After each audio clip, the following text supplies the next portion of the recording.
You know, Hannah, sometimes I worry about how ingrained the podcast and the things that we have watched or listened to or eaten have become like a part of our lives in a way that I wouldn't have thought.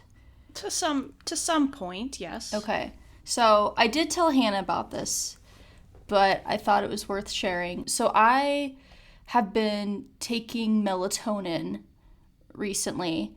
And if you've never taken melatonin, one of the like side effects is that you tend to get more like dreams that you remember, not necessarily like more intense dreams or like memorable dreams, I guess is the way that I would phrase that.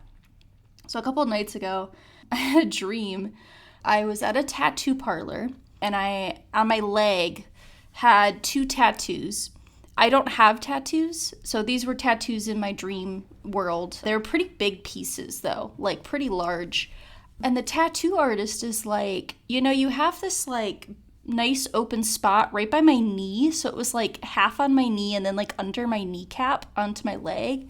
And they were like, yeah, you've got this great open space. So you know what would go great there? If you got the cross that Dominic Toretto wears and has in the Fast and the Furious movies. And I was like, yeah, that sounds great. And I woke up, and I guess I got this tattoo because I remember seeing it on my leg, and I was like, whoa, look at that, it looks great. This, like, black cross. And then I woke up, and I was like, why? One, I would never get a cross tattooed on myself, just in general. If I was going to get a tattoo, it would not be a cross. Two, the fact that it was specifically Dominic Toretto's cross, Vin Diesel's cross from Fast and the Furious. And I was excited about getting that tattoo. Like, I was in. I was like, that sounds great. And was concerned, Hannah. I woke up and I went, oh my God, like, what's happened to me? I just was on board. It's a little scary, honestly. Yeah. You're obviously a super fan, so. Mm-hmm. I am a Dominic Toretto stan.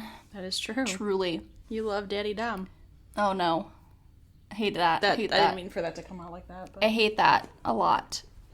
The other thing that happened today, Hannah, is I, like, spill a lot all over myself. It just happens a lot. I remember one time I made this, breakfast. I, made toast and eggs, the works and fruit, and I set everything up, had my coffee. I took one sip of coffee, immediately choked on it, and then just spit my coffee all over my breakfast. So just, everywhere. And I was like, cool, great. Today, I was doing a little grocery shopping, just had to get a few things. And I got an unsweetened tea, which I do a lot. Our mom, growing up, her drink was usually unsweetened iced tea, and it had to be unsweetened, and that's always been cool. And iced tea's always been fine, but I don't know what happened in the last year. I just only want to drink iced tea. Unsweetened iced tea, where I go to Meijer and I'm like, I want to get myself a little treat, and I want to get an iced tea that's unsweetened with no added flavor, just tea, just cold tea. Oh, little baby Cash. So this bottle, this type of bottle, I got in my car, I opened it up, I went to drink it, and when you something goes wrong with the suction, and it your mouth goes into the bottle. You know what I'm talking about? Mm-hmm. My first drink, I must have suctioned too hard because I released the bottle and it exploded in my face because it was a full thing of tea. And it was just tea everywhere. Hopefully no one saw that because I was like, oh my God, I just got this drink. I just wanted to take a nice drink of iced tea and I immediately just spilled it all over myself. It was very upsetting. Yeah, I would imagine so. I got this, we went to the Eastern Market, and I got this ginger... Oh, yeah. Pineapple lemonade? Yeah, it was a tea. I think it was a ginger... Yeah. Ginger pineapple tea, yeah. It was pretty good. We got shawarma. It was delicious. Well... unfortunately, I texted Alyssa a couple of hours later, I threw up.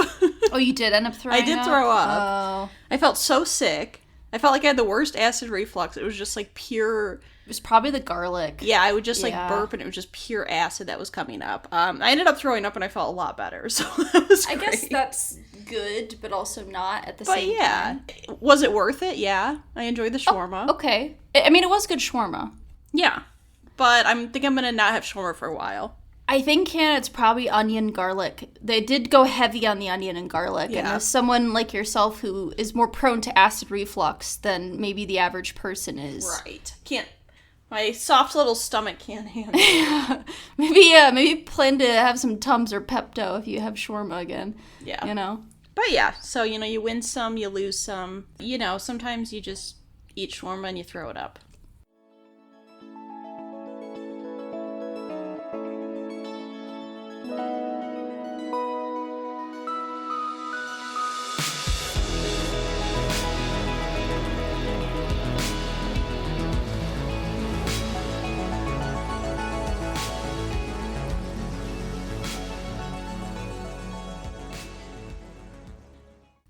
Welcome. This is Research, Rank, Repeat. This is co-host Hannah. This is co-host Alyssa. And we are here with our first variety hour of the year. Have we ever done more than one a year? We're here with our variety hour of the year. Yeah, I thought this was our third variety hour. Yes, it is. For our... Third installment. I forgot that we do one a year.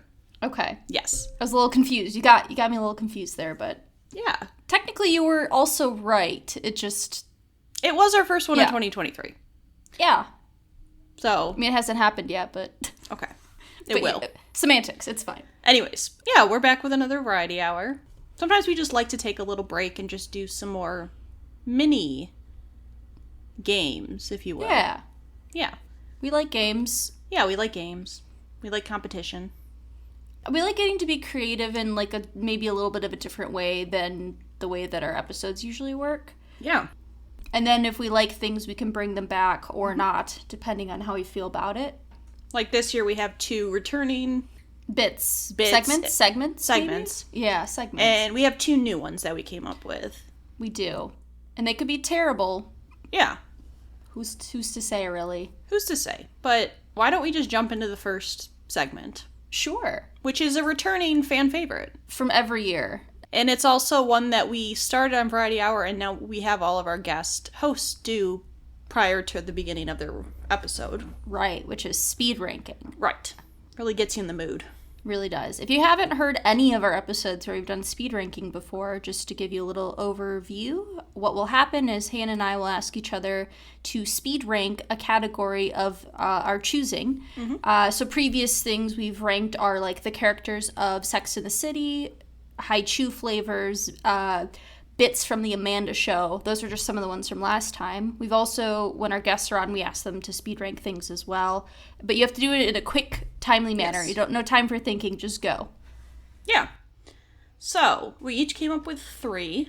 We did. We also have a couple backups just in case, because Just in sometimes case. we think alike. If you have any of these as your speed ranking, I honestly will be shocked. I would be surprised if you had any of mine too, to be honest. But it's possible because never know. we do sometimes have weird things. We have the same brain, so Yes. Why don't I give you one first? Sure. I would like you to rank TV parents. These are Okay. specifically TV parents from Disney Channel shows. Okay. So I have 4 parents for you. We have Eileen Stevens, mom of Lois Stevens from the Even Stevens. We have Sam McGuire. Did you say Lois? Lewis? What did I say Lois? I was like Lois Griffin. I was like my brain. I couldn't comprehend. I was like, who's Lois? You know why? Because it's spelled like Renan Lewis, right? Yeah. no, but it's spelled like Louis instead of like Lewis. Oh. So I it mean, looks like okay. Lois, but it is Lewis. That's fair. Okay. Renan Lewis Stevens' mom. Okay. Right. AKA a political member. Oh yeah, she was Tries to was run she for senator. Politician. Yeah, she's judge a politician. Or something? Okay. We have Sam McGuire, who is Lizzie McGuire's father, the clueless dad. Was he like a real estate guy or something? Yeah, he was some sort of businessy real estate. Typical dad who doesn't know what's going on in their kids' lives. But he Okay. means well. We have Victor Baxter, dad of Raven Baxter from That's So Raven, and chef. he was the owner of the Chill Grill. Chill Grill chef, and then later head chef of the White House. Yes, with his son, Corey. In the And house. then we have, last but not least, Carrie Martin, a single mom who raises 2 sons, Zach and Cody, of Sweet Life of Zach and Cody, and is also a singer for the hotel. Singer. I just spelled singer wrong. Yes. That's embarrassing. Those are the 4 I'm having you rank. So take a little time and figure it out. You're not giving me Marla Stewart's dad. Marla You know Stewart's what? pappy. Yeah, let's throw on, what's his name in the show? I think it's just, isn't it Billy Ray? Isn't it his name? Robbie Ray. Robbie Ray.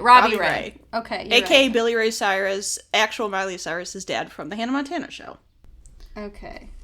Embarrassed, I know it's Robbie Ray, but I just watched the 2 guys react to the Hannah Montana movie, so... That's fine. Am I ranking them on how good of a parent they are? Like, I was kind of thinking, like, how present of a parent they are. But you Okay. can also just rank based on personal. or just as a character themselves. Right. Okay. So to be honest, I really can't remember a lot about the mom from Even Stevens. Fair. I'm gonna put her last. I think she was probably a good parent, but I can't really remember anything about her other than in the movie when they're fighting each other. So that's not really a good light of a parent, Right. you know, in that. Fair. Gotcha. Gotcha. So I'm gonna put her as last. I think 4th, I'm gonna do Robbie Ray. Because any stage parent who is letting his daughter be a massive singer, as well as like try to like have 2 lives, like the psychological damage that would do to a teenager is honestly kind of concerning. And we kind of saw that in real life. Yeah, A little bit. a little bit. Not in exactly the same way, but still.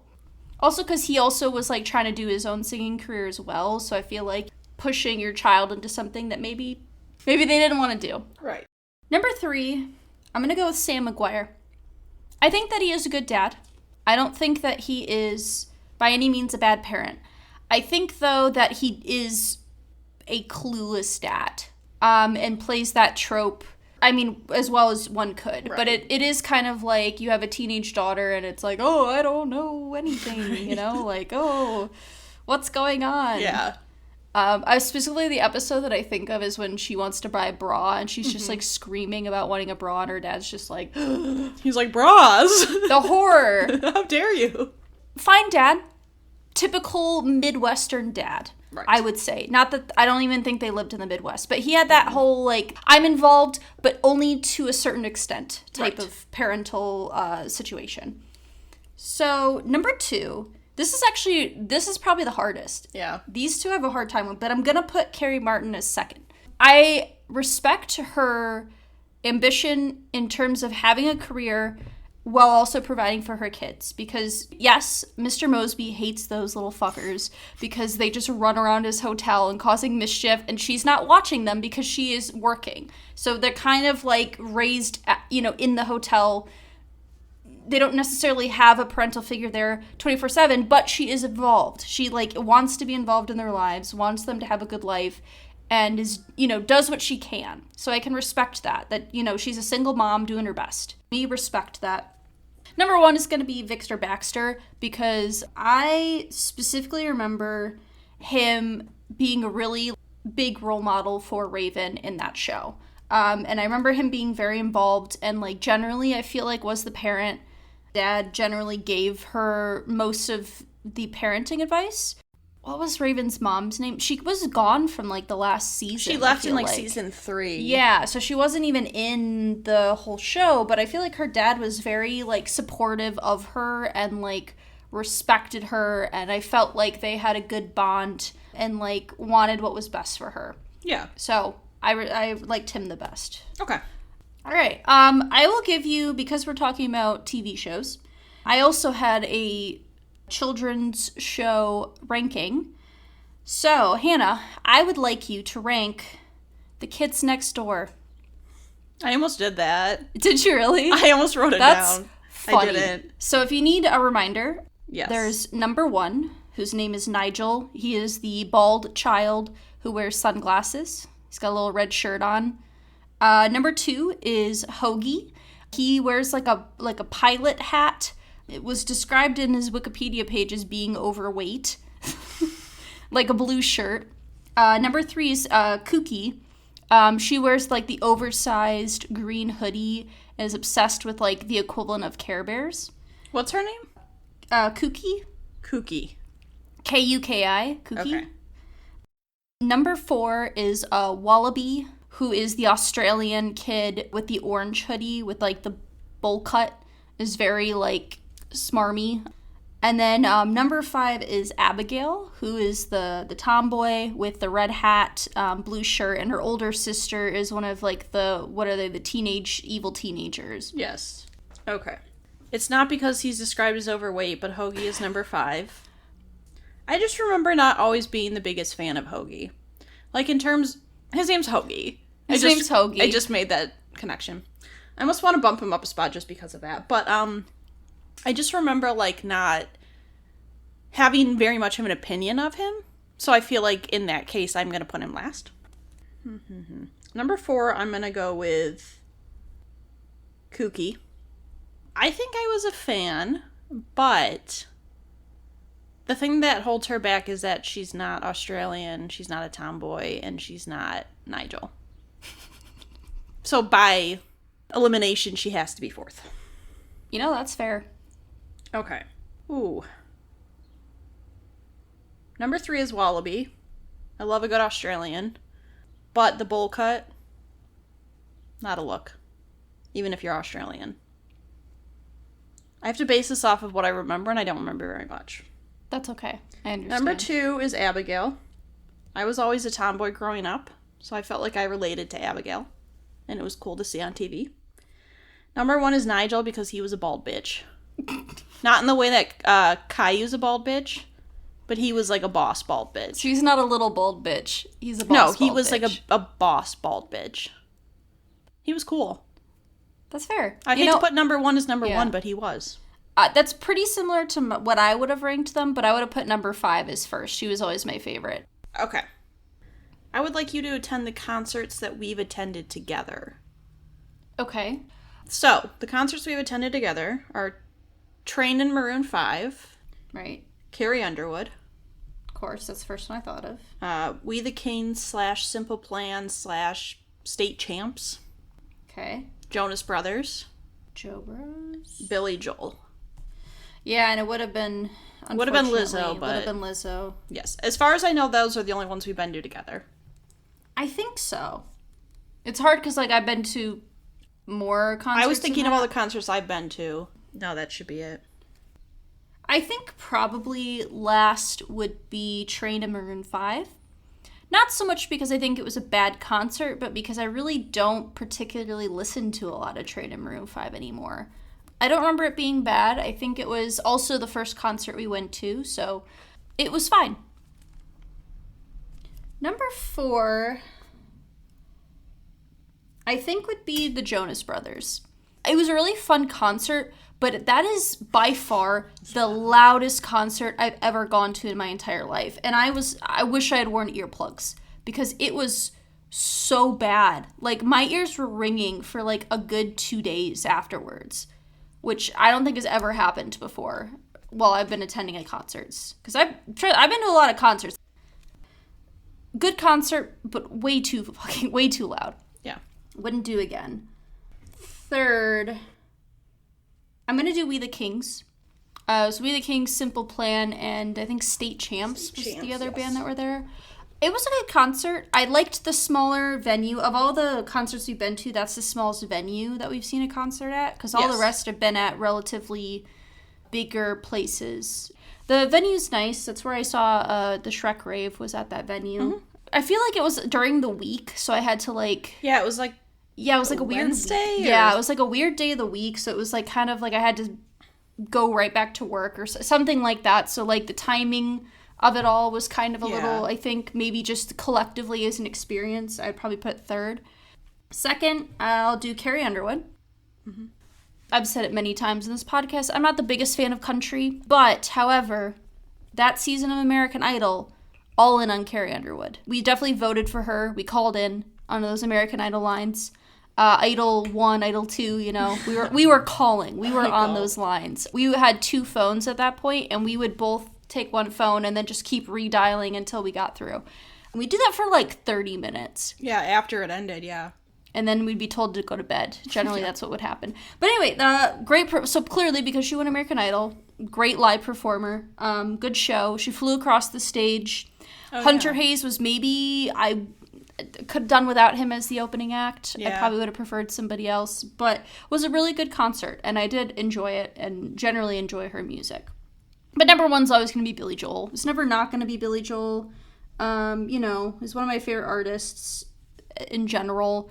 And the concert had been delayed for 2 years due to COVID. And it was at Comerica Park, which I'd never seen a concert there before. And he somehow, I don't understand how he's still so good live. He's like 80 years old. And he was like full on belting like high notes and stuff. And like he just kept performing. He went for like 2.5 hours. Yeah, it was long. Just him. So I gotta commend it. Number 1, Billy Joel. Yeah. I think my list would be pretty similar. I would definitely do Train to Move 5 last. I think I would do Jonas Brothers 4th, and then I would do I liked We the Kings a lot. It's hard, yeah. I might do We the Kings 3, Billy Joel 2, Karen Wood 1, just because she was my favorite artist, and that's fair. They were it was good also seats, it was also your like 16th birthday. Yeah, it was present. fun. We also got to go alone, and our dad dropped us off. Yeah, so I got to go because I attended as Hannah's chaperone for the evening. I mean, you were also underage. Yeah, too, I mean, I didn't have to pay for it. Yeah, our so dad dropped us off, and all the dads waited outside the palace to pick everyone up. How many people did we see that we knew from high school there? So many. But do you remember when we got out and it was just all dads waiting outside their car? It was so many dads waiting to pick up their teenage daughters from the Carrie Underwood concert because no parent wanted to go to that concert. You know what's surprising is there were so many dads at the Jonas Brothers concert. There were a lot of parents there, and I was honestly surprised. I mean, good for those dads, you know? Like, yeah. Where do you think Lizzo would have fallen? Oh, see, that's hard. Lizzo might have been second. Yeah. She might have been first, depending on... I do enjoy Lizzo's music. But also the live aspect, It also has to depend on the stage performance, because, like, some like, bands, it doesn't necessarily translate. Right, like Maroon 5. Right.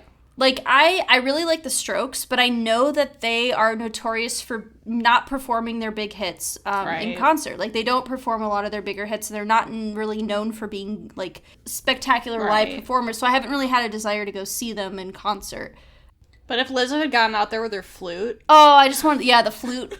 The flute. Well, next time. Next time, when she releases her next album, we'll look into going to that concert. Yes. Because I would like to see her live. I would, too. The next one I'd like you to rank, in honor of the Barbie movie coming out this month, I would like you to rank the different types of, like, doll sets that we had. I say that loosely, doll sets. So I'd like you to rank these things.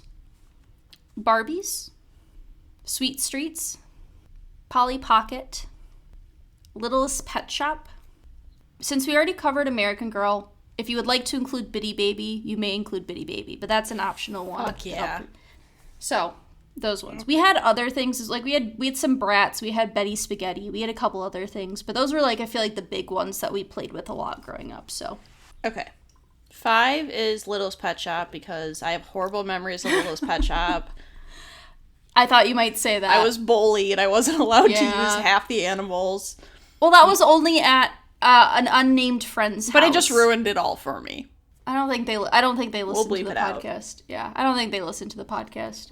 Okay. That's okay. Number 4 is Polly Pocket, only because it was so hard to put the clothes on. It was the little...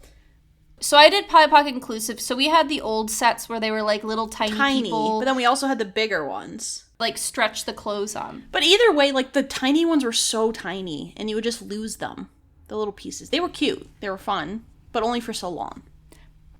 Can I ask you a question before you go to the next one? Yeah. I've had this discussion at work multiple times where people said that they would chew on the plastic clothes. Is that something that you did? No. Okay, I didn't either, and I was like, it was like multiple people said that they did that, and I was I licked lip smackers. I did that. I didn't chew on plastic. Ew. Okay. Anyway, I just had to ask because I was like, I don't remember. I used to doing chew that. on pencil erasers once in a while. But I was like, I have to ask because No. I've had that conversation recently. That's weird. They're freaks. I'm kidding. Number 3. This is hard. I'm gonna go with Sweet Streets. I really like Sweet Streets.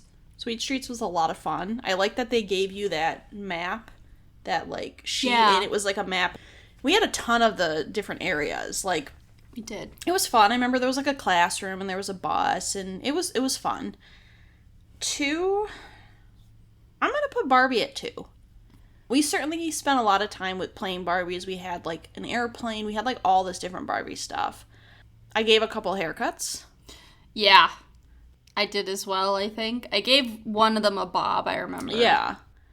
And Barbie was fun. And we had like the Barbie house, like our dad. Yeah, our grandpa like built, and my dad like built it or something. I think they built us it was like a 3-story house. Right, it was like a custom. It wasn't like... And then we also had like the Barbie like dream house that came with Right. the pregnant woman. Oh, yeah. Yeah. But yeah, so I feel like it was fun. I'm so biased to Bitty Baby because I was obsessed with Bitty Baby. Yeah. As a kid, like, I would carry my Bitty Baby around everywhere. It had, like, the bottle that somehow the liquid would go away. Magic. Who knows how. Truly magic. But yeah, I loved Bitty Baby. It came with all the cute clothes. We had, like, a crib. We had all this stuff for Bitty Baby. And me and Alyssa used to pretend we were a homeless family. Why did we think that was fun? Pretending to be homeless. We did it so often. We were, like, siblings, and our baby was, like, our younger sister. Our parents died. We were orphans. Like the boxcar children. I think we just liked the imaginative of like, I don't know, but I'm like looking back, I'm like, that's pretty terrible to like pretend that you're like impoverished, like for fun. I'm like, that's a little rough, but yeah, I loved Bitty Babies, so that would be number 1. Yeah, that's fair. I think mine would have been pretty similar, but I might have switched Barbie and Bitty Baby because I remember playing with Barbies a lot. Yeah. Oh, see, now here's the problem. I have 2 that I'm choosing between. Okay. So I would like you to rank an assortment of rom-coms I've selected. Okay. These just happen to be rom-coms I've watched recently. Okay. Failure to Launch, 13 Going on 30, 27 Dresses, The Proposal, and I don't know actually know if you've seen Sweet Home Alabama. I've not seen the whole movie. Okay. I've seen part of the movie, but I have not seen the whole movie. Let me swap that out for... Let's do Ghosts of Girlfriend's Past. Okay. Little Matthew McConaughey. You know what's funny is I put almost all of these on the wheel to spin. Oh, that's funny. Yeah. I mean, there were certainly rom-coms we watched quite often. Yeah, for our quick summaries, I put multiple of these on here. Yes. Okay. Okay, I think probably of these, my least favorite is Ghost of Girlfriend's Past. I do like the film. I think it's like kind of a different take on like a Christmas Story, you know, that whole thing. It's a common story, but told in like a different way. And I do like the cast, but it's not a movie that I would want to go out of my way to watch. It's more of like, oh, it's on TV, I'll catch it where it's at kind of deal.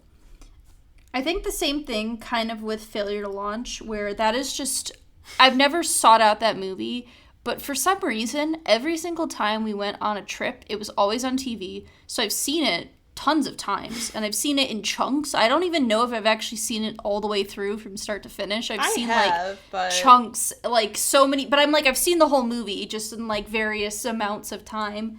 I think it's also another Matthew McConaughey rom-com. I do like the cast. I think it's an interesting premise. I think it mostly works. I think there's maybe some things that could be different or be a little bit better, but on the whole, it's pretty good. I think third, I'm going to go with 27 Dresses. This is also, again, another movie I've just seen on TV 800 times. I do particularly like the story on this one. Mm-hmm. I think it's a really fun idea, and I think the two leads have really good chemistry and work really well off of each other, and especially the side characters as well, I think work really well collectively as a story. Plus, I just love James Marsden, so I'm not going to be unhappy. Oh god, this is the hard one. This one I was immediately like, this is where it's gonna come down to. Here's what I'll say. Okay, I'm gonna put The Proposal as number 2. And I'll say that because I think The Proposal works better as a comedy than it does a romance. Where I think 13 Going on 30 does, like, if we're just going straight rom-com, I think 13 and Going on 30 does both the best. Proposal is hilarious. I love The Proposal. We've talked about that movie multiple times. You know, I think you had it as your favorite Sandra Bullock movie when I made you rank Sandra Bullock movies. It's a classic. I love it. There's so many great quotes, so many great things from it. But I think it works better as a comedy. As opposed to the romantic aspect of it. And I think the story, the romance of 13 and 30, I think works better as a whole collective movie. So I'll put that one as number 1. Plus those Mark Ruffalo and Jennifer Garner's chemistry is so good. It's great. It's a really well done movie. And it has Billy Joel in it, so in the soundtrack, so I'm gonna love that. Yes. And actually, I'll let you pick. Do you want to do something that you fear or something that you like? Do fear. Okay. I would like you to rank, on a scale of most afraid to least afraid, experiences when you've been near heights. So, Grand Canyon, when you were there recently. The St. Louis Arch. The Sears Tower in Chicago. Any theme park when we were children, just collective theme park, roller coasters, anything like that. And then I was trying to think of a fifth one, and I couldn't think of if there was any other places where we were around. I don't know about Cliff. That Ferris wheel was kind of shitty. Oh yeah, the Ferris wheel. How about that? Add the Ferris wheel from the pier. What was it? Santa Monica. Santa Monica, yeah. Okay. That'll round it out to 5. All right, number 5 is going to be theme parks because I never horribly minded the heights because you went down so quickly. I always just shut my eyes going up like the roller coaster or like whatever height thing. But it was over quick. Okay. Number 4, I'm going to go with the Ferris wheel. As horrible as it was, I was sitting. At least there was a nice view and there was like multiple people in it, so it made me feel like more secure. And it was like a pretty sturdy like box as opposed to one of these coming up that was not at all sturdy. I felt sturdy in the Ferris wheel cart. All right. Ooh, see, this is where it gets hard. I'm going to do 3, the Grand Canyon, simply for the fact that I did not get close to the edge. I remember texting Alyssa, or I told Alyssa that at some point I just kept backing up. Yeah, and I was like way back. Like I grabbed a tree. So I purposely did not get close to the edge because I knew I would like have an issue with it. And I still got to see the view, which was nice. And my friend took photos, so yeah. Number 2 is going to be the Sears Tower. I almost passed out. My mom forced me to stand in a glass box or sit near a glass box. Yeah. So she could take a photo. Yeah, we did put those on social media. They exist. That was somewhat not a fun time. I did not enjoy that. I was so glad to be back down. Number 1's got to be the St. Louis Arch, just simply for the fact that's where I discovered I had a fear of heights. Also, the rickety elevator. Kind of scary. Because it, like, shifts as you get up further. And I just remember being up there, and that was, like, the first time, like, I was young, so it was, like, the first time where I, like, understood what a fear of heights even was. I was like, why is everything, like, spinning? I think you would have been 8. Yeah. Because it was after 4th grade. So I think you would have been, like, 9. Yeah. 8, 9, something like that. But yeah, so I feel like that was where my fear of heights originated, so it sticks in my mind. The original trauma. The original trauma. Okay. Yes. All right. Great. It's a good one. Yeah. That's why I want to know if you wanted positive. My other one, I was going to have you rank some of the specific games from MXC. Oh, cool. My other 2, I was going to have you rank the Hunger Games movies. Oh, okay. And then I was going to have you rank childhood store-bought cookies. Also good, too. Yes. Good options there. All right. Right. That is speed ranking. Speed ranking is done. Now we are getting into a new section. Yes. I don't remember how long ago it was we brought up. I think it was a couple months. Letterbox, you mean? Yes.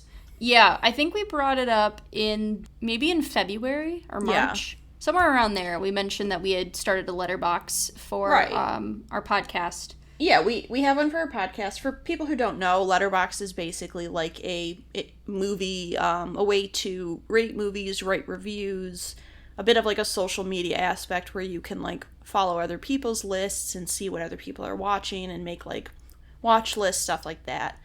So we thought it'd be fun to pick reviews off of Letterboxd that other people wrote, read them out loud with no context, and see if the other person can guess what that movie is just based off this review. Yes. Yeah, so we each did 4. We each did 4. We have a couple backups too, just in case. Yes. I guess you could start this time and read one since I started last time. Okay. I think I want to start with this movie review. I'll read you one, and if you need a second one, because these are both very short, I have 2 really short ones. So I'll give you one first, and then if you want the second one, I can give you the second one. I do have like a couple I had like a longer and shorter too. Yeah. My first film, I'd like you to identify Hannah based on this review, written by Nicole.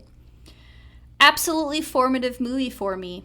I think it's good for children to see movies where cool adults openly disdain shithead kids. Perfect chaos, still the best. Do you have any thoughts? Is it cheaper than a dozen? It is not, no. Huh. I have like movies in my head. Okay. Or if you want my second one, I can I give was that to you thinking as of well. Wait, can you read it again? Yeah. Absolutely formative movie for me. I think it's good for children to see movies where cool adults openly disdain shithead kids. Perfect chaos, still the best. Disdain kids. I'm trying to think of movies where that, like, I'm trying to think of movies that like were made for kids more because it seems like that's what it's geared towards. There's literally nothing coming to my head. Do you want the second one? Yeah. Okay. This is by reviewer Robert Franco. A cool movie about a recluse who eats a lot of candy and dunks on small children. Essentially how I see myself in 30 years. Is it Willy Wonka? Yeah. That's funny. It's Willy Wonka and the Chocolate That's Factory. funny. The original one from the 1970s. Yeah. Nice. That first one was so funny, but I was like, I Yeah. can't, you'll get it immediately if I give you that. So I wanted to give you one a little more abstract first. Okay. This is mine for you. Okay. Oh, sorry. This is by Tina. Okay. 2009, my parents decided to road trip the West Coast, and they bought me a portable DVD player and some films. This was one of them. Mind you, I hadn't seen the first installment, but that didn't stop me from seeing this back-to-back a trillion times. That's why, to me, this movie reeks of summer shenanigans, family misadventures, and nostalgia. Okay, so it's a sequel, and it was made made before 2009. Summer Shenanigans.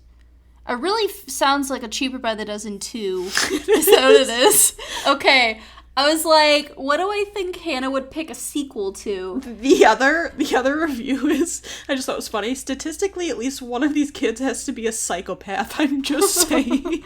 Thought about trying to get a Cheaper by the Dozen review, and I'm like, you will get that immediately. I was like, Cheaper by the Dozen 2, the reviews were so good. You know those movies Someone too said well. Taylor Lautner's best film. That's funny. Okay. I think I'm going to give you this one next. Okay. This review comes from Matt Lynch. Deeply silly, but kind of ingenious. And I think I pronounced that wrong. Ingenious? Ingenious, right? Like disingenuous, ingenuous. But Not ingenious. ingenious. Ingenious. Ingenuous. Disingenuous. Ingenuous. Ingenuous. Okay. Deeply silly, but kind of ingenuous, and fun enough to make me actively sad it's not better. Like actually written or directed, in parentheses. Occasionally did in fact meet its aspirations and reminded me of blank, but if blank was done well by someone better. Anyway, I'm a sucker for movies that make learning and knowing things, especially esoteric things, seem cool, even if the history or science or whatever on display is generally bullshit. And as much as I adore screen violence and general depravity, it's nice that Blank's history super freak doesn't need a gun.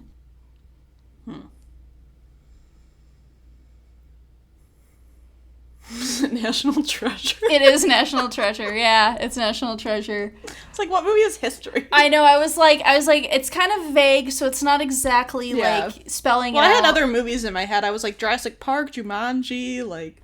Yeah. That's funny. Okay. My next film. Okay. By Charles Van Doren. Shame on you all for not telling me to watch this sooner. Amazing and breaks my heart. The musical number is beyond words. Dad is such a dum-dum and frankly a toilet. I won't forgive him for it. Can you read it again? Yeah. Shame on you all for not telling me to watch this sooner. Amazing and breaks my heart. The musical number is beyond words. Dad is such a dum-dum and frankly a toilet, and I won't forgive him for it. The musical number. Is this Ferris Bueller? No. Okay. That's actually a good guess. It said musical number, implying that there is only one. I think only number. one musical. Technically, there's two musical numbers. Toilet. Okay, so it's not the primary. Like, it's not a musical in Right. terms of. Okay, two musical numbers. Dad is such a toilet, but also it's a good movie because shame on you for not letting me see this sooner or telling me about it. Dad is such a that part is throwing me off. The dad is such a toilet line, because that implies that there's like a something wrong with a dad and a musical number. I can only think of the Austin Powers Goldmember. No. Because his dad is not there. And there's a musical number about his dad. Yeah. No, it's not that. Okay. Is it a movie geared towards children, or is it? Yes. It's geared towards children. Yeah, do you want another review? Sure. And so why was this so hard to damn find? And also, why was the only version we found in 240 pixels and the blurriest thing we've ever seen? And why did we watch the whole thing with a smile? Hard to find movie. So hard to find. That's hard. Hard to find. That is I don't know. That one's throwing me off. I don't think I have anything. Okay, when I say it, it'll probably make sense. It is a movie, maybe this will help you. It's a movie we've watched for the podcast. It's a movie we've watched for the podcast. Yes. Geared towards children. Yeah. Musical numbers, too. Is it life size? Yeah. Okay. Yeah. I was like, musical numbers and hard to find. I was like, it might be life size. Because people really hate the dad. Yeah. That's fair, you know? It's fair. I get it.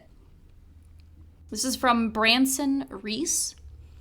Love this. Bummer of a day, so it was nice to throw on a movie I was obsessed with as a kid and be pleasantly surprised at how well it holds up. Funny as ever, which is especially impressive blank years later after watching a sea of movies that mistake referencing things with making you laugh. Beautiful designs and voice acting, and the whole thing is animated so tightly. They either don't make them like this anymore, or I stopped being 12. Okay, so it's some sort of animated movie. Beautiful design, voice acting.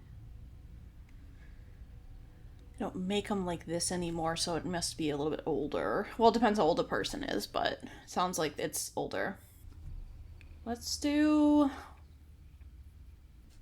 Finding Nemo.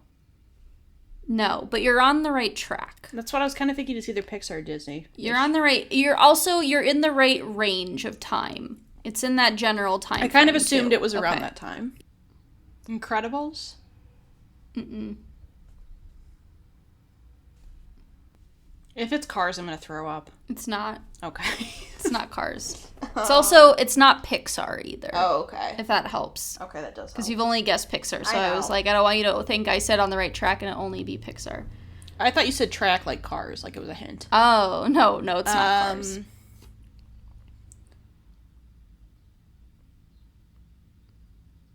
Mulan? No, but also bright time frame.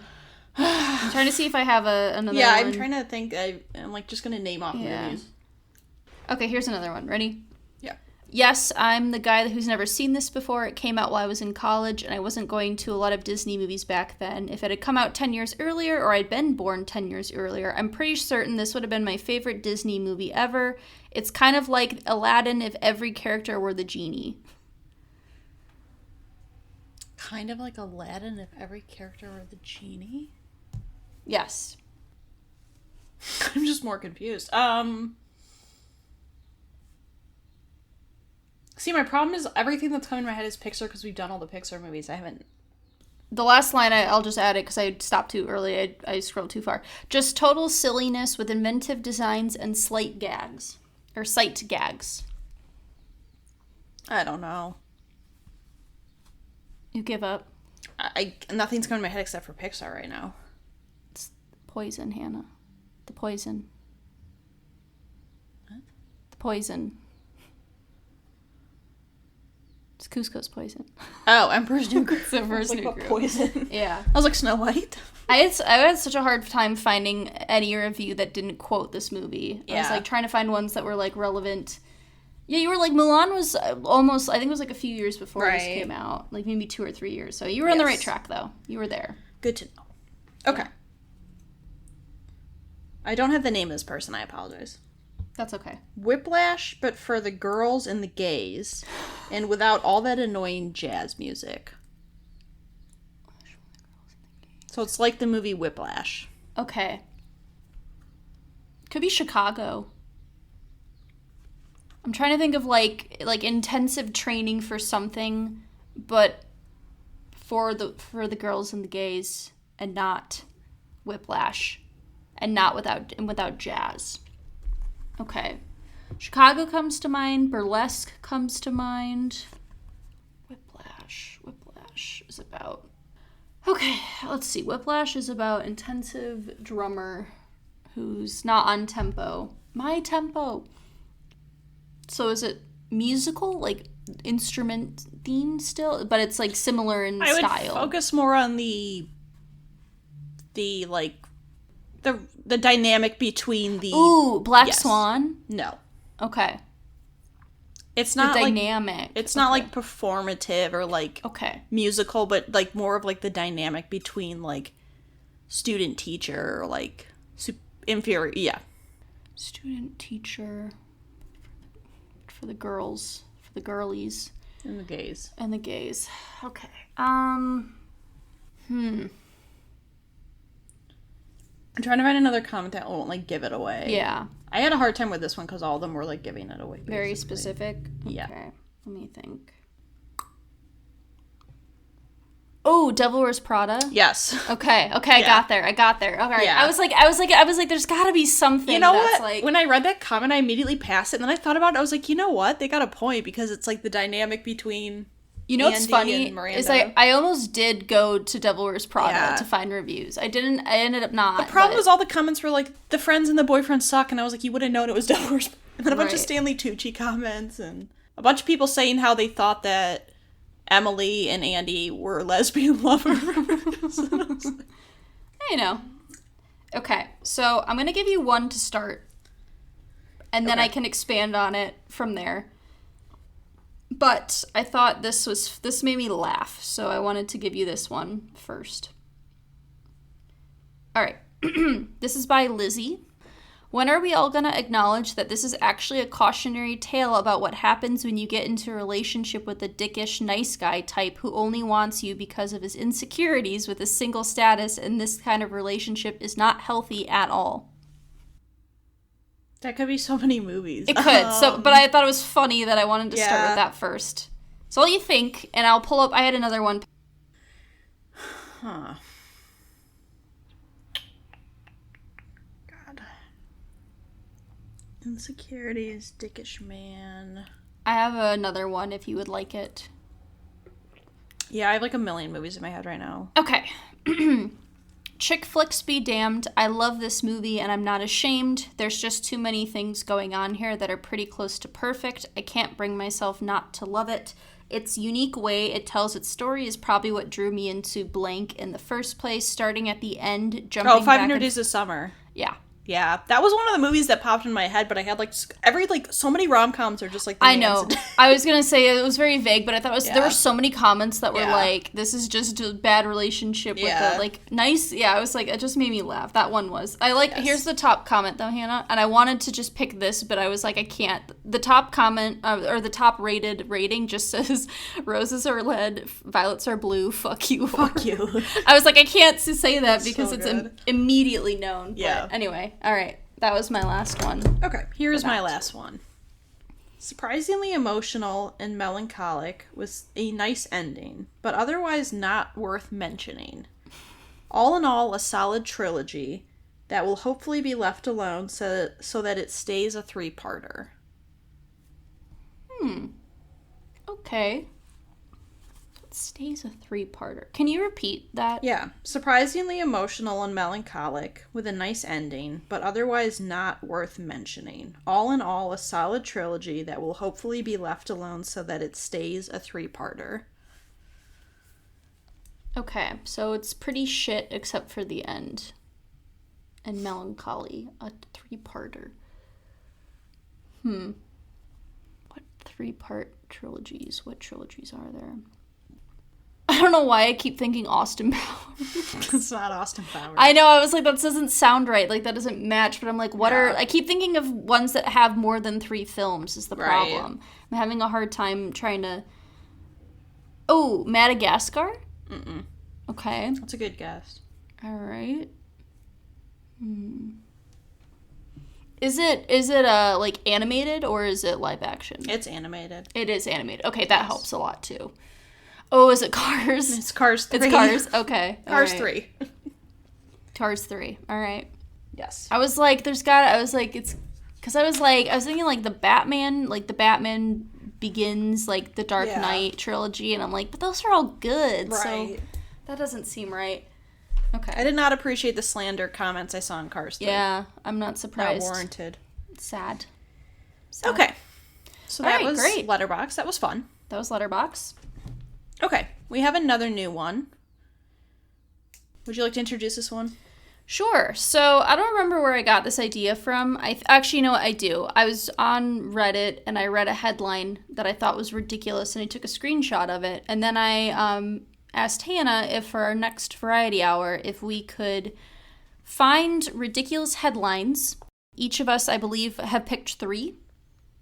We're going to present them to each other, and then we're going to rank those 6 in order for, I don't know, most ridiculous, or least to most ridiculous, or best, or like worst to best, however you would like to do that. But yeah, how about I read one, you read one, we'll go back and forth.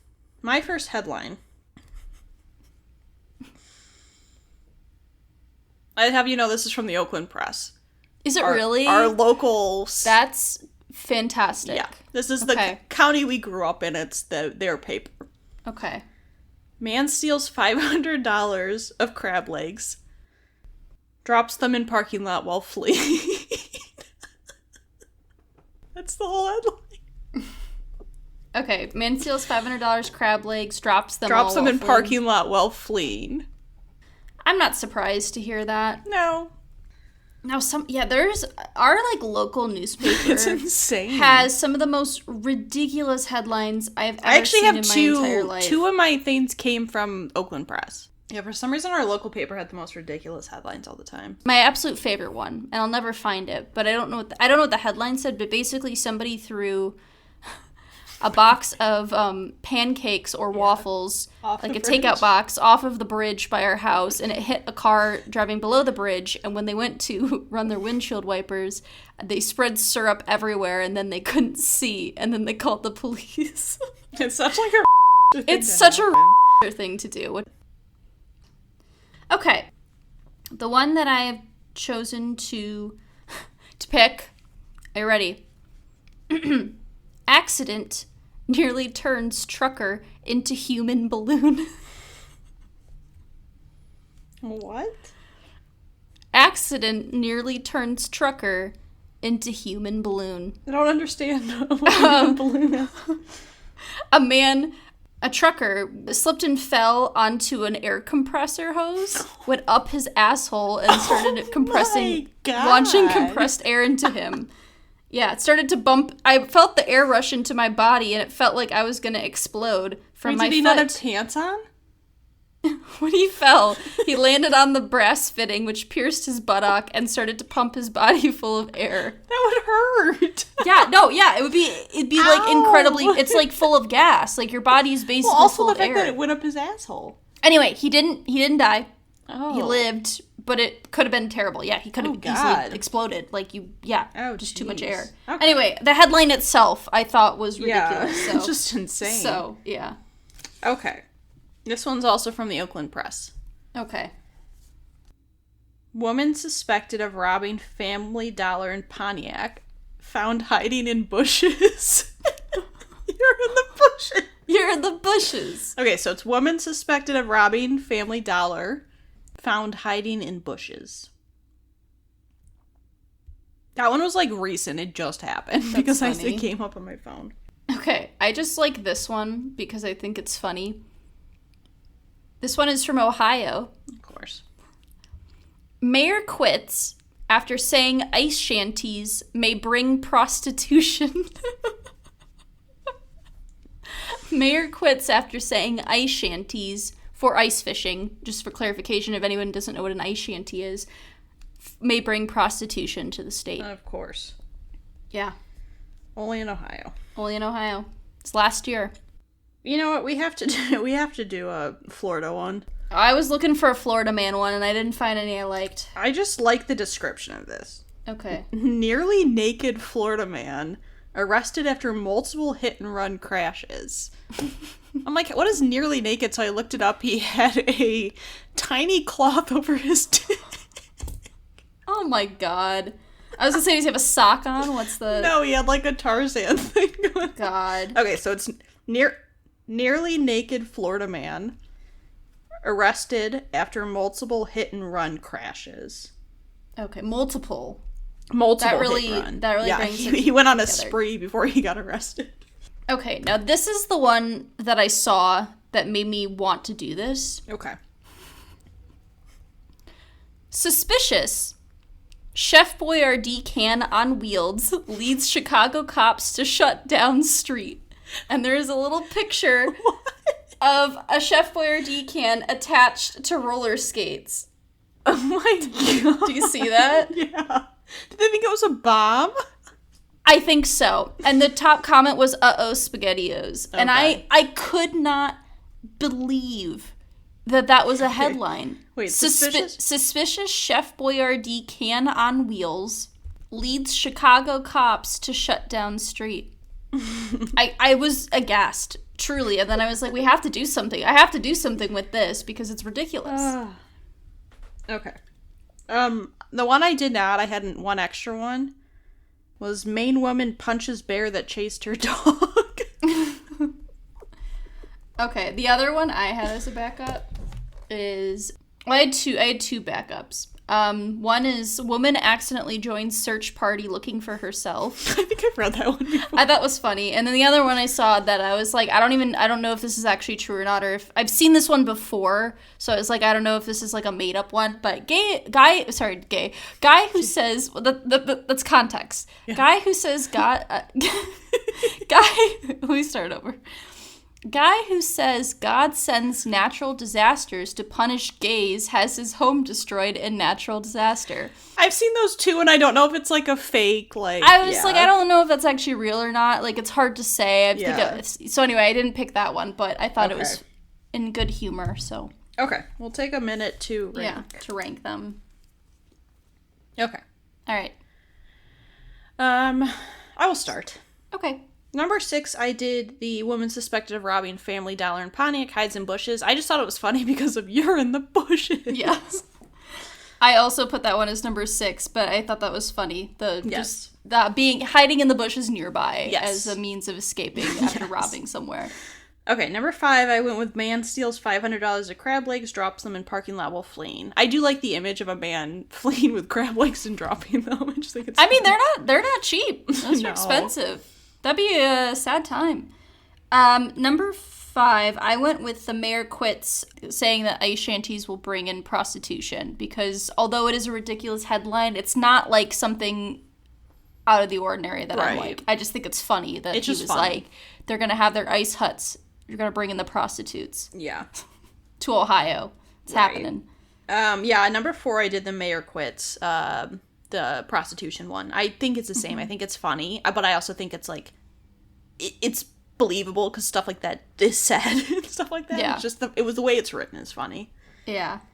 Number 4, I went with the Florida man, the nearly naked Yes. Florida man who was arrested after multiple hit and runs because Yes. it's a Florida man, and just the imagery of like the fact that it's nearly naked, it's like Yeah. nearly headless Nick, where it's like, Right. what do you mean by nearly Nearly. naked? Like, what is Yeah. that? What's the context of that? I thought Yeah, it I was funny. did number 3, Nearly Naked Florida Man. Just the fact that they had to emphasize that he was nearly naked. He Yes. wasn't fully naked and he wasn't clothed. He was nearly naked. He was nearly naked. Yeah. So number 3, I did the human balloon because it's not really funny, but it is like horrific. Like the somebody falling onto an air compressor and filling their asshole with air is horrific. It's not like funny. could have easily died. Like that could have gone. It's really not funny, but just the them saying human balloon is really like something. It's a New Zealand headline, so I don't know if they it's got New like. Zealand. Yeah, it's New Zealand. This is from Auckland, New Can you Zealand. imagine being the reporter who came up with that? Somebody had to write The that. man who that happened to and has to Yeah. read that. Yeah, he gave quotes to the article. Like he responded. So Oh. Okay, number 2 was the same. I had the balloon. I just thought it was Okay. really funny. It's not funny, but I thought the way it was written is funny. yeah. So number 2, I actually had the man steals $500 of crab legs, drops them all while fleeing, because just that imagery is so funny. Just somebody carrying crab legs and then dropping them all. Like $500 worth of crab legs? That's a Yeah. lot of crab legs.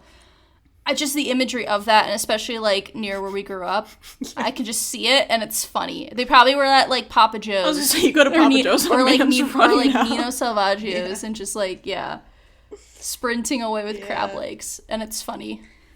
Oh, okay. Number 1, I went with Suspicious Chef Boyardee Can on Wheels. The Chicago cops are shut down. Cannot believe that was a real article. It's so good.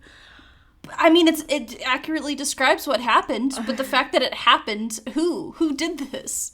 Oh my god, who did this? I couldn't believe it. I was like, I have to do something with this. Yeah. All right. Yeah.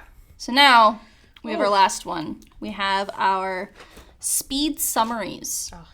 So last time we did this, I went through, I was at my parents' house, and I went through our collection of DVDs and picked out a select number of DVDs and added them to a randomizer wheel. This time, I went through my Letterboxd account, and I picked movies from various time periods, various genres, that we both that I can confirm we have both seen. I ended up picking 50 movies and putting them on a randomizer for endless opportunities, so there's 50 on there, there's 50 options. I didn't tell Hannah what they were ahead of time, and I also wanted to put a bunch so that way I couldn't start thinking about summaries, so that way I would kind of also make sure I'm going in blind. This is something that we started in a variety hour in the past that actually it led to us doing our summaries. Yeah. So we really liked this one last time when we did our variety hour, so.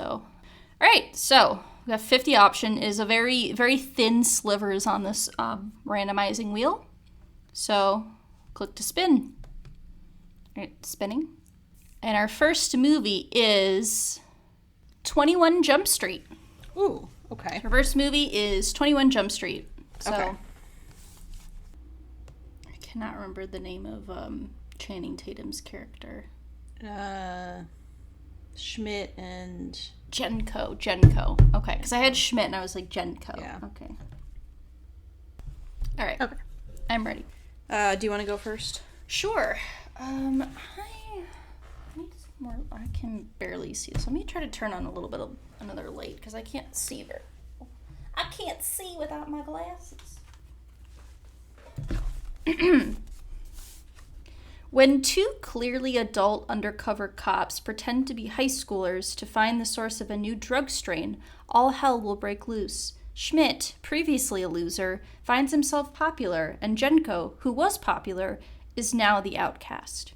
As Korean Jesus looks on, parties will be thrown, chickens will explode, and dicks will be shot off. as they must work together to save prom. Yes. Magic Mike and Moneyball team up in this remake of a classic show. Two cops go to high school, which, as you can imagine, leads to inappropriate relationships, house parties, and drugs. There's Captain Marvel, Brother Franco, and Aaron from The Office. But don't worry, they won't be finger-popping each other's assholes anytime soon. I couldn't remember the line. I was trying to think what that was, and I couldn't think of it. I was just like, he's like, stop doing that thing with your tongue. He's like, all right, actually, you can keep doing that. Oh, did I my forget God. to mention that Slim Shady accidentally shoots a man's dick off? Yes. Oh, boy. Oh, I can't believe I forgot. I was trying to think what that line was, and then I had to give up. Finger-popping each other's assholes. Assholes. All right. Are you ready for our next selection? Mm-hmm. All right. Spinning. Spinning. Spinning. Oh, excellent. This movie you have certainly seen. The movie selected, Hannah, is What a Girl Wants. Okay. Okay, I'm done. Okay. I am also done. Okay, you're up first this time. Yes.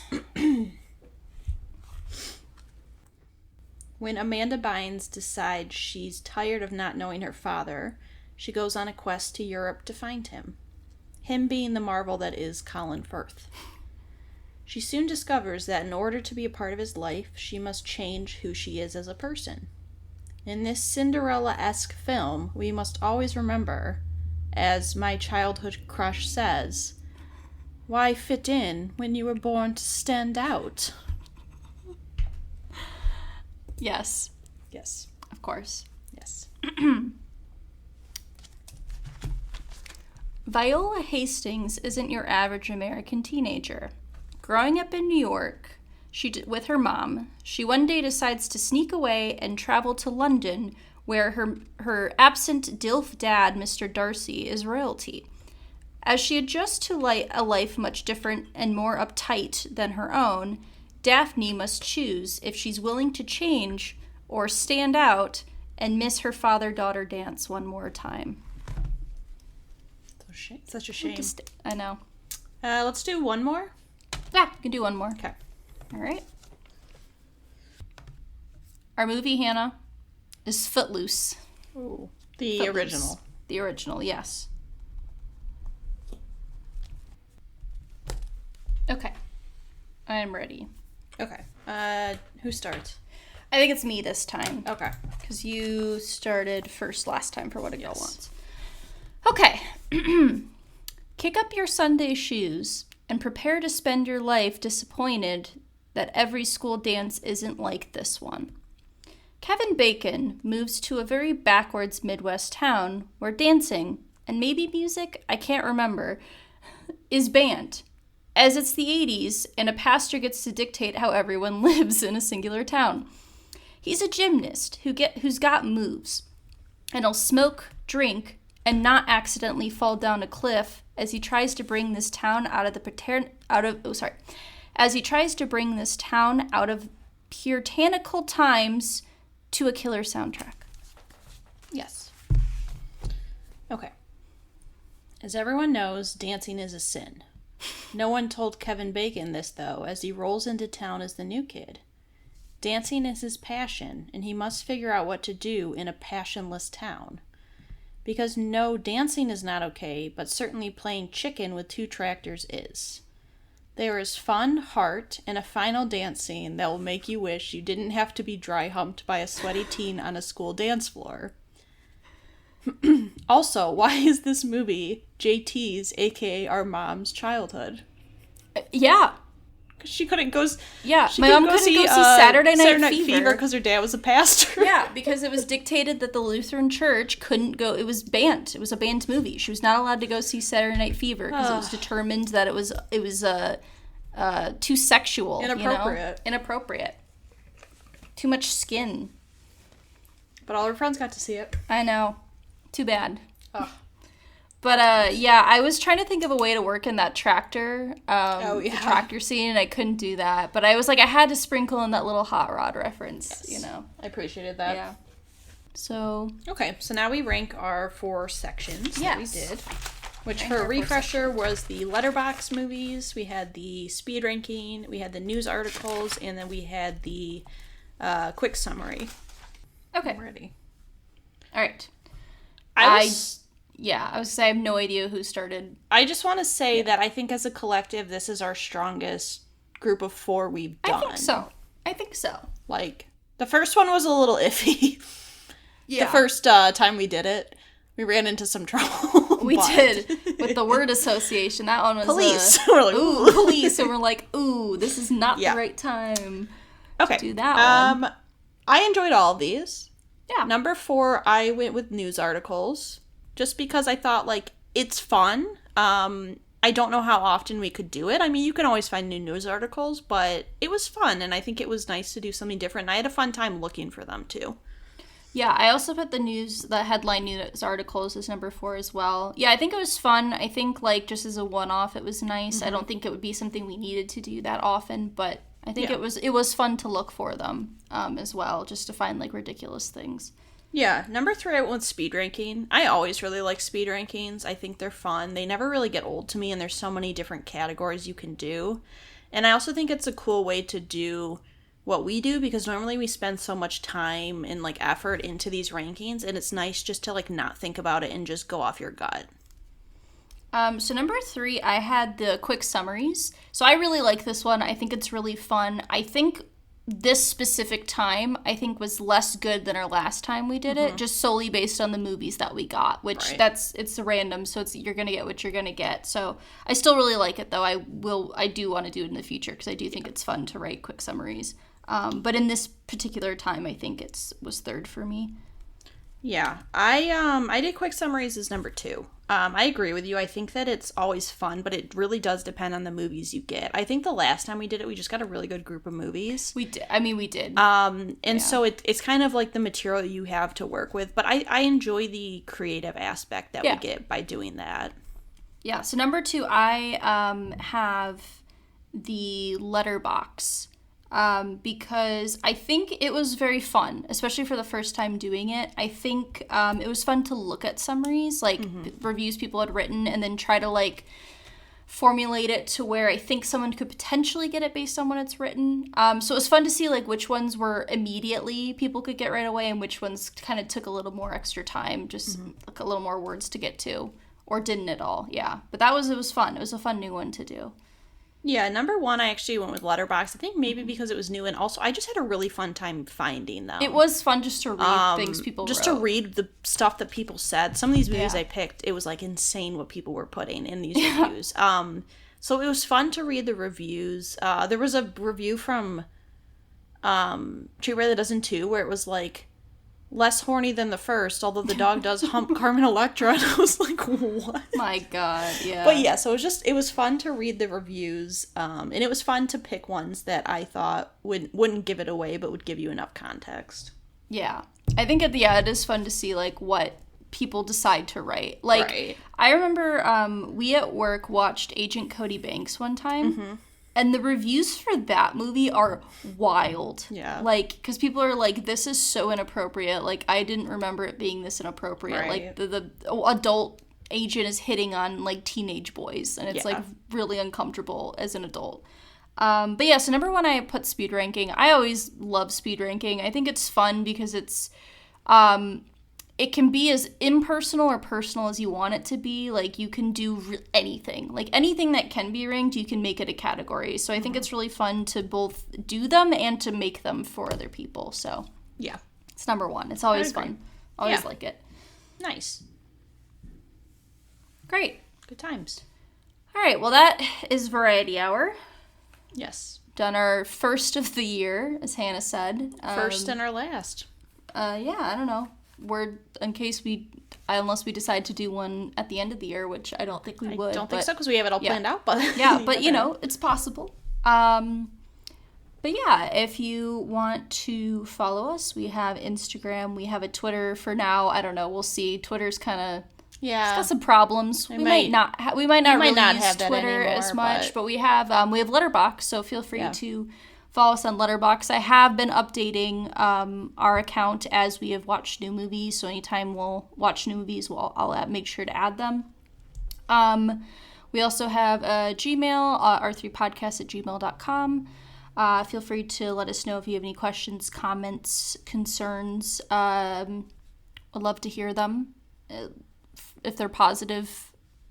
What was the one where we were like, please, if you do not send us your feet or something? Oh, don't send us your feet pictures. Your feet pics. We don't want those. We do not want feet pics. Yeah, don't send us those. It still is true in 2023. We don't want those. But if you love Pixar, Cars 2, please let us know. Because we're still looking for someone out there who... We're still waiting for that person. Yeah, we're still waiting for that person. Have that as their top Pixar movie. Yeah. But yeah, we'll be back soon with a new episode. Yes. So look forward to that. And we'll have a few more episodes planned for the rest of the year. So look forward to those as well. Bye. Bye. We would like to thank Joseph McDade for our intro music. He provides free music available for all kinds of creative use. The song that we used is called Sunrise Expedition, and you can find it and his other music on his website, josephmcdade.com. If you would like to reach us, you can email us at r3podcasts@gmail.com. That's R3, podcasts@gmail.com. Or you can find us on Instagram by searching Research Rank Repeat. There's a sadness in me, Hannah. There's a sadness in all of us. Yeah, there is a sadness in all of us.